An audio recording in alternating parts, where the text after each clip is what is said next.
अस्सलाम वालेकुम वरहमतुल्लाहि वबरकातुहू। आज का हमारा नावल आंगन, जिसको खदीजा मस्तूर ने लिखा। इस नावल के तमाम किरदार जहन में रखिएगा। नावल आंगन बरे-सगीर की तकसीम से पहले के हालात के तनाज़ुर में लिखा गया एक दिलचस्प नावल है। इस नावल की ख़ास बात यह है कि इसकी कहानी एक ही ख़ानदान के गिर्द घूमती है, जो कि मुसलमान ख़ानदान है। इस ख़ानदान के मर्द हजरात मुल्की सियासत में और ख़वातीन घरेलू सियासत में गैर मामूली दिलचस्पी रखते हैं। इस कदर गैर मामूली दिलचस्पी के मर्द हजरात घरेलू सियासत और तनाज़ात से कतई तौर पर कता तल्लुकी अख्तियार कर लेते हैं। आलिया की दादी जान अपने रंगीन मिजाज सरताज की बदौलत घर की सरबराह बन जाती हैं, जिन्हें कोई रोकने टोकने वाला मौजूद नहीं। चूँकि ये एक ज़िम्मेदार घराना है, इसलिए घर के अंदरूनी मामलात के साथ साथ बैरूनी मामलात भी आलिया की दादी जान की ज़िम्मेदारी हो जाते हैं। आलिया की दादी जान एक सख्त गिर ख़ातून है। ये कहानी आलिया से शुरू होती है, जिसके वालिद एक सरकारी अदारे में आला ओहदे पर फाइज होते हैं। कहानी तब्दीली घर से शुरू होती है, जब आलिया के वालिद अपने अंग्रेज़ अफसर पर कातलाना हमले की सूरत में जेल की हवा खा रहे होते हैं और आलिया और उसकी मगरूर वालदा अपने से माशी तौर पर कम बड़े चचा के घर आकर रहाइश पजीर होने पर मजबूर हो जाते हैं। जब इस छोटे से घर में उनका सामान तरतीब दिया जा रहा होता है, तभी आलिया माजी की यादों से जुड़ जाती है कि किस तरह वो अपने आबाई गांव से शहर के एक बंगले में मुंतकिल हुए थे, जो कि उन्हें सरकार की तरफ से वालिद को मिला था। इस नावल में फ्लैशबैक से ही आलिया के ज़रिए कहानी को बयान किया गया है। अब किरदारों को ज़रा गौर से समझिएगा। मियाँ जी, आलिया के दादा, इनके 3 बेटे थे, मज़र और अज़र। मियाँ जी की 2 तवाइफ बीवियाँ भी थीं, जिनकी औलादों में से असरार मियाँ का जिक्र इस नावल में कसरत से मिलता है। इसका मतलब है मियाँ जी के 3 बेटे हो गए, मज़र, अज़र और इसरार मियाँ, और ये आलिया के तीनों चचा हुए। मियाँ जी की 2 बेटियाँ सलमा और नजमा हैं, ये आलिया की फुफियाँ हो गईं। यानी 3 बेटे हैं मियाँ जी के और 2 बेटियाँ हैं, यानी कि आलिया के 3 चचा हैं और 2 फुफो हैं। मज़र मियाँ की शादी एक गरीब ख़ानदान की लड़की से होती है, जिनसे उनको 2 बेटे जमील और शकील होते हैं। अज़र मियाँ की शादी एक अमीर कबीर और पढ़े लिखे ख़ानदान की लड़की से होती है, जिनसे इनकी 2 बेटियाँ तहमीना और आलिया होती हैं। मंजिले चचा की 3 शादियाँ हैं, जिनमें से एक बीवी से छम्मी होती है, जो कि मज़र चचा के घर रहाइश पजीर है। आलिया की बड़ी फूफी अपने मुलाजम सुबहान के साथ भागकर शादी कर लेती है। जच्चा बच्चा के दौरान ही सलमा फूफी की मौत हो जाती है और नौज़ायदा बच्चे को अज़र अपने साथ ले आते हैं। सलमा की मौत ने दादी जान को नीम पागल सा कर दिया होता है और इनका पहले सा रोब दबदबा भी बाकी नहीं रहता। हवेली में इनके अख्तियारात महदूद, जबकि गांव में इज़्ज़त महदूद हो जाती है। मियाँ जी की वफ़ात के बाद जल्द ही इन्हें अपने बोरिया बिस्तर समेट कर शहरों का रुख करना पड़ता है। मज़र चचा के शहर में मुंतकिल होते ही उनकी सियासत में दिलचस्पी ज़ोरों शोर से बढ़ने लगी। अब तो खैर से दादी जान भी दमा की मरीज़ होकर चारपाई पर पड़ी सलमा को याद करती रहती थीं, इसलिए कोई रोक टोक करने वाला बाकी ना रहा। नजमा फूफी ज़रा बराबर इनकी परवाह ना करती। दौलत तो हाथ से निकल गई, मगर नखरे ना निकल सके इनके। मज़र चचा तेज़ी से बची खुची दौलत सियासत पर लुटाने लगे। कांग्रेस और हिंदू मुस्लिम इत्तेहाद के खातर जलसे जुलूसों पर दौलत का इस्तेमाल होने लगा। गुर्बत जब तेज़ी से इनकी तरफ बढ़ने लगी तो महल्ले में एक दुकान खोल ली, जिसको असरार मियाँ दिन रात मेहनत करके चलाते थे। असरार मियाँ तवाइफ के बेटे होने के नाते कुत्ते से भी कम दर्जे की हैसियत रखते थे। इतनी मेहनत मुशक्क़त और हर बुरे वक़्त में साथ देने के बावजूद उनकी घर में कोई औकात ना थी। यहाँ तक कि बच्चों के चचा होने के बावजूद उन्हें बच्चों से दूर रखा जाता था। करीमन बुआ इस घर की नमक ख्वार खादमा थी। बावजूद ये सभी मुलाजम इस घर की माली हैसियत देखते हुए इस घर को छोड़कर चले जा चुके थे, मगर करीमन बुआ आखिरी दम तक साथ निभाती हैं। घर के बाकी अफराद सवाए करीमन बुआ और आलिया की वालदा के असरार मियाँ को उनका जायज़ हक दिलाना चाहते हैं, मगर करीमन बुआ हर दम असरार मियाँ को उनकी औकात याद दिलाती रहती हैं। दूसरी जानब आलिया के वालिद को शहर में सरकार की तरफ से बहुत ही बढ़िया बंगला मिलता है। इनके हमसाए हिंदू होते हैं जिनकी नौजवान बेटी बेवा होकर आ जाती है। आलिया की आपा और इस किरसम दीदी में बला की दोस्ती हो जाती है जो बेवा होकर आ जाती है। दीदी आलिया की आपा के मुतल्लक जान जाती है कि वह अपने फूफीजाद सफदर को पसंद करती है। सफदर वही जो मुलाजम का बेटा था, यानी इनकी फूफी का बेटा भी, और इनको मोहब्बत के तरीके सलीके सिखाती है। आलिया की वालदा को सफदर इंतहाई जहर लगता है क्योंकि वो एक मुलाजम का बेटा है, और इसकी दूसरी बड़ी वजह सफदर के माँ बाप की वजह से इन्हें गांव से दरबदर होना पड़ा, क्योंकि वो बाग की शादी की थी इन्होंने, मुलाजम ने और इसकी फूफी ने, जहां वो आलिया की दादी के बाद घर की करता दरता होती। बस यही वो वजूहात है जिन्होंने सफदर की लहजा आलिया की वालदा से इज़्ज़त अफजाई करवाई।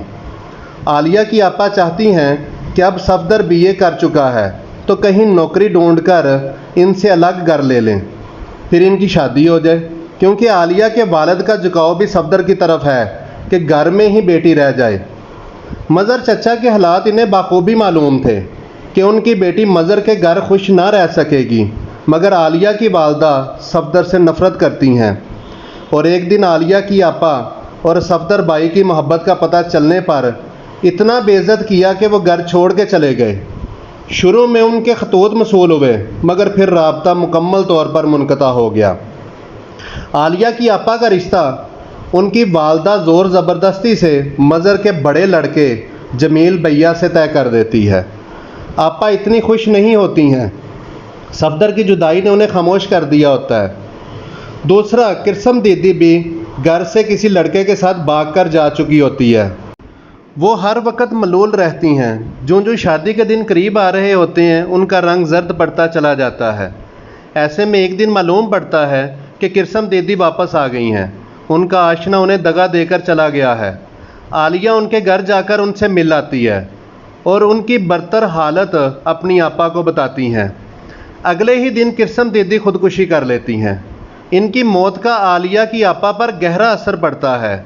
एक तरह एक राह सुझाई देती है। अपनी मेहंदी के रोज़ आलिया की आपा जहर खाकर खुदकुशी कर लेती हैं और घर में कोहराम मच जाता है। आलिया इस सब से बराह रास्त मुतासर होती है। वो 10वीं जमात की तालबा है। उसके लिए ये सब बुरे असरात का सबब बनता है। ख़ास तौर पर मर्द की शख्सियत उसके सामने मसख होकर रह जाती है। आलिया की वालदा का रोब दबदबा दरा का दरा रह जाता है। आलिया के वालिदैन के दरमियान वैसे भी कशीदगी रहती, अब तो मुकम्मल तौर पर कता तलकी हो जाती है। आलिया के वालिद अब मुसलसल अंग्रेज़ हुकूमत के ख़िलाफ़ काम करने लगते हैं। उन्हें अपने अंग्रेज़ अफसर इंतहाई जहर लगते हैं। एक मामूली सी झड़प के बाद वो अपने अंग्रेज़ अफसर को मुक्का दे मारते हैं और कत्ल करने पर तुल जाते हैं। उन्हें फ़ौरन गिरफ़्तार कर लिया जाता है। आलिया के वालिद के जेल जाने के बाद उनसे सरकारी बंगला छिन जाता है और वो लोग मज़र चचा के घर मुंतकिल हो जाते हैं। आलिया की वालदा का नखरा तो कम हुआ, मगर तंतना अभी भी बाकी था कि इंग्लिस्तान पलट भाई और अंग्रेज़ बाबी ने रोब बरकरार रखा हुआ था। आलिया की बकिया मानदा तालीम इन्हीं की बेची की रकम से मुकम्मल होती है। आलिया के घर आने से पहले जमील अपनी चची ज़ाद छम्मी से मोहब्बत के ड्रामे करके रकम बटोर लेता है, क्योंकि उसको तालीम मुकम्मल करने के लिए रुपए पैसे चाहिए थे। छम्मी इनकी मोहब्बत को सच समझ लेती है, मगर आलिया के आते ही जमील भैया छम्मी से कच्चे कच्चे से रहने लगते हैं, खिंचे खिंचे से रहने लगते हैं और आलिया पर आते जाते डोरे डालने लगे। मगर आलिया वैसे ही मर्द ज़ात से नफ़रत करती थी। वो जमील के अंदाज़ खूब समझती थी, इसलिए लिफ्ट ना कराती थी। मगर जमील को आहिस्ता आहिस्ता आलिया से मोहब्बत हो चली थी। जितना वो दूर जाती उतना उसके करीब होने को लपकता। वो अच्छे ओहदे की तलाश में था जो कि बग़ैर तालीम के नामुमकिन और तालीम बिना पैसों के नामुमकिन थी। मज़र चचा मुसलसल अंग्रेज़ बगाओ और हिंदू मुस्लिम इत्तेहाद पर पैसा खर्च किए जा रहे थे। घर के खर्च के लिए बामुश्किल रकम मिलती, यहाँ तक कि आलिया की वालदा ने घर के खर्च के लिए रकम देना शुरू कर दी, मगर बात बात पर इसी खर्च देने के ताने देती थी। ایک دن عالیہ کے والد کی موت جیل میں ہی ہو جاتی ہے۔ عالیہ اور عالیہ کی والدہ کی رہی سہی امید جاتی رہتی ہے۔ تھوڑی بہت جو امید تھی دوبارہ سے اچھی زندگی گزارنے کی وہ مٹ جاتی ہے۔ عالیہ خود کو بے بس محسوس کرتی ہے کیونکہ جمیل بھیا ان کے گرد اپنا شکنجہ کس رہے ہوتے ہیں۔ عالیہ کی اکلوتی دوست چھمی جمیل بھیا کے عالیہ کی طرف مائل ہونے پر عالیہ سے نفرت کرنے لگتی ہے۔ ایسے میں حالات اس وقت بگڑ جاتے ہیں جب مظہر چچا کو بھی ہندو مسلم اتحاد کی خاطر جان سے ہاتھ دھونا پڑتے ہیں۔ گھر بکھر کر رہ جاتا ہے۔ شکیل آوارہ گرد بن کر چوری چکاری پر اتر آتا ہے اور جمیل کے حالات سنبھالے نہیں سنبھلتے۔ عالیہ کی بے رخی نے اس کو توڑ کے رکھ دیا ہوتا ہے۔ چھمی بھی ان سے ناراض ہو جاتی ہے۔ چھمی کے لیے آیا گاؤں سے ایک گوار گرانے کا رشتہ منظور کر لیا جاتا ہے جہاں اس کے ساتھ برتر سلوک کیا جاتا ہے۔ ایک بیٹی کی ہی پیدائش پر وہ لوگ اسے گھر سے باہر کرتے ہیں۔ وہ واپس مظہر چچا کے گھر منتقل ہو جاتی ہے۔ آمدن نہ ہونے کے برابر ہوتی ہے۔ ہر طرف ہندو مسلم فسادات کا قہر برپا کر رکھا ہوتا ہے۔ انہی حالات میں ایک دن بالآخر پاکستان بن جاتا ہے۔ عالیہ کے امیر ماموں اپنی انگریز بیگم کے ساتھ پاکستان منتقل ہو جاتے ہیں اور کچھ ہی دنوں بعد عالیہ کی والدہ اور عالیہ کے لیے جہاز کے ٹکٹ ڈاک پر ارسال کر دیتے ہیں۔ عالیہ کی والدہ پھولے نہیں سماتی اور پاکستان کی تیاری میں مصروف ہو جاتی ہیں۔ عالیہ مظہر چچا کے خاندان کو چھوڑ کر جانا نہیں چاہتی مگر ماں کی وجہ سے مجبور ہوتی ہے۔ عالیہ کی والدہ رسمی طور پر مظہر چچا کے خاندان کو ساتھ چلنے کا کہتی ہے مگر وہ لوگ انکار کر دیتے ہیں۔ آخر وہ دن آ ہی جاتا ہے جب عالیہ اور اس کی والدہ کو پاکستان جانا ہوتا ہے۔ جمیل بھیا بہت کوشش کرتے ہیں کہ عالیہ مت جائے مگر ان کی سنتا ہی کون تھا۔ اسرار میاں عالیہ وغیرہ کا سامان ہوائی اڈے پر پہنچا دیتے ہیں اور عالیہ اپنے والدہ کے ساتھ روانہ ہو جاتی ہے۔ پاکستان آ کر ان پر اپنے خود غرض ماموں کی اصلیت کھل جاتی ہے جب وہ بے آسرا بہن بانجی کو ایک الگ بنگلہ لے کر دیتے ہیں اور عالیہ کو خود اسکول میں پڑھانا پڑتا ہے۔ ہندوستان سے مظہر چچا کے خاندان سے خط و کتابت سے پتہ چلتا ہے کہ شکیل گھر چھوڑ کر چلا گیا ہے۔ پھر اسرار میاں کی گمشدگی کی خبر ملتی ہے۔ اس کے بعد جمیل بھیا اور چھمی کی شادی کی خبر ملتی ہے۔ چھمی بہت خوش تھی کہ جمیل بھیا نے ان کی بیٹی کو اپنی بیٹی بنا لیا تھا۔ اس خبر نے غیر محسوس انداز میں عالیہ کو مغموم کر دیا۔ وہ چڑچڑی سی رہنے لگی۔ انہی دنوں میں ایک دن ان کے گھر ایک ڈاکو گھس آتا ہے جس کے پیچھے پولیس لگی ہوئی تھی۔ بعد میں وہ شکیل نکلتا ہے۔ عالیہ اس کی خوب خاطر مدارت کرتی ہے مگر رات کو وہ عالیہ ہی کے پیسے چرا کر بھاگ نکلتا ہے۔ ایسے میں ایک دن ایک اجنبی ان کے گھر آتا ہے۔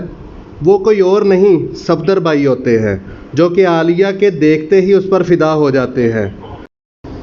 تبھی عالیہ کو ان کی اپنی آپا سے جھوٹی محبت کا اندازہ ہو جاتا ہے اور وہ بھی اپنی ماں کی طرح ان سے نفرت کرنے لگتی ہے۔ کہانی کے اختتام پر عالیہ کے پاس جمیل کی محبت ٹھکرانے کے پچھتاوے کے سوا کچھ باقی نہیں رہتا۔ یہ تھا ناول آنگن۔